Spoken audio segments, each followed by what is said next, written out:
Sua palavra me transforma, é a luz do meu viver.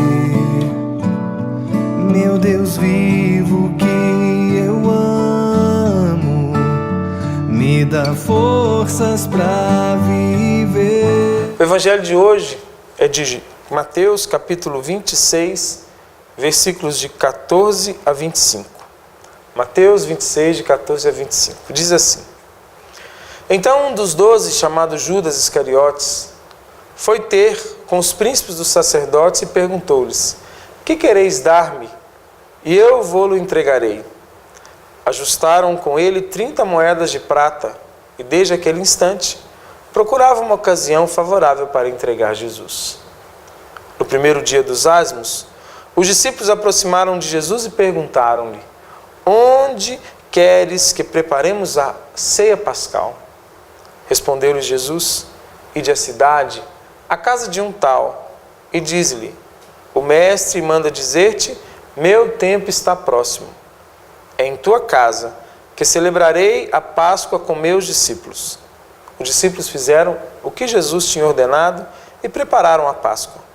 Ao reclinar da tarde, pôs-se Jesus à mesa com os 12 discípulos. Durante a ceia disse: Em verdade vos digo, um de vós há de me trair. Com profunda aflição, cada um começou a perguntar: Sou eu, Senhor? Respondeu ele: Aquele que pôs comigo a mão no prato, esse me trairá. Filho do homem, vai como dele está escrito. Mas ai daquele homem por quem o Filho do homem foi traído. Seria melhor para esse homem que jamais tivesse nascido. Judas, o traidor, tomou a palavra e perguntou: Mestre, serei eu? Sim, disse Jesus. Palavra da salvação, glória a vós, Senhor. Nós já, dentro dessa Semana Santa, já começamos a vivenciar os acontecimentos que antecedem a morte e a ressurreição de Jesus. Já entramos na liturgia dentro de cada fato que permeou esse momento ápice da vida de Jesus, que foi sua morte e ressurreição.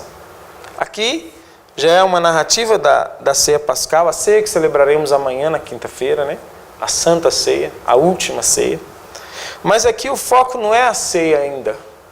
O foco aqui é aquilo que antecedeu a ceia, que foi o coração traidor de Judas. Judas decide trair Jesus. Judas vende Jesus. Triste, né? Triste esse fato. Se pensarmos assim, como que alguém que é discípulo, que é amigo, que caminha junto, chega ao ponto de trair esse amigo, de trair esse mestre. Diante de Deus, muitas das vezes nós somos Judas. Muitas das vezes o traímos, o negamos, o vendemos. Em cada pecado que cometemos, nós nos tornamos outro Judas. Cada vez que nós nos afastamos de Jesus, cada vez que nós blasfemamos Jesus com o nosso pecado, pecado que às vezes eu cometo diariamente, pecado que às vezes eu me acostumei com ele, tudo isso são traições, são formas também de como Judas traímos o nosso Senhor. Mas, interessante uma coisa, não dá para a gente medir o tamanho de um pecado, nem gravidade de um pecado. Claro, tem os mortais, os veniais, mas dentre os mortais ou dentre os veniais não dá para se medir. Será que quem comete um adultério é pior do que alguém que comete um assassinato? Será que alguém que vive uma mentira é pior do que alguém que vive um outro pecado, né? Que fala mal de alguém, que julgue os outros? Não dá para medir. Então, se não dá para medir, pensar que Judas foi mais traidor do que todos seria talvez algo que colocaria em dúvida. Não dá para dizer também isso. Mas então, por que Judas é tão lembrado? E por que Judas é lembrado por ser o traidor? Só porque por causa da traição dele Jesus morreu? Jesus morreria de qualquer forma. Jesus veio para isso, no entanto ele fala: não são eles que me pegam, eu me entrego livremente. O problema de Judas não foi trair simplesmente. Isso foi grave, foi sério. Mas o problema foi não entender que mesmo sendo traidor, que mesmo tendo vendido Jesus, esse mesmo Jesus, esse mesmo Deus, poderia perdoá-lo. O grande problema do pecado que nos afasta de Deus, mas pior do que o pecado é o que o pecado às vezes nos leva a viver, que é a acusação do demônio e a desconfiança de que Deus pode nos perdoar.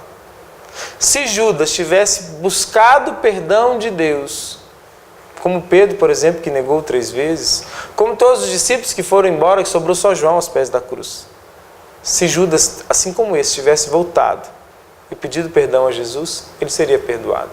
E aí não lembraríamos dele como traidor, mas talvez como um pecador perdoado. Assim como eu e você precisamos ser lembrados. Deus não quer lembrar de nós pelas nossas traições, nossos erros, nossos pecados, mas sim por aqueles que foram perdoados. Portanto, meu irmão, minha irmã, diante das nossas traições, diante dos nossos erros, diante dos nossos pecados, os mais graves que a gente possa imaginar que cometemos, que a nossa consciência nos acuse, lembremos sempre, Deus está pronto para nos perdoar. A misericórdia de Deus quer nos alcançar. O perdão de Deus quer vir até nós. Confie que não há pecado maior que o perdão de Deus. Deus nos perdoa sempre. Creia nisso, que com toda certeza você vai encarar a vida de uma forma diferente.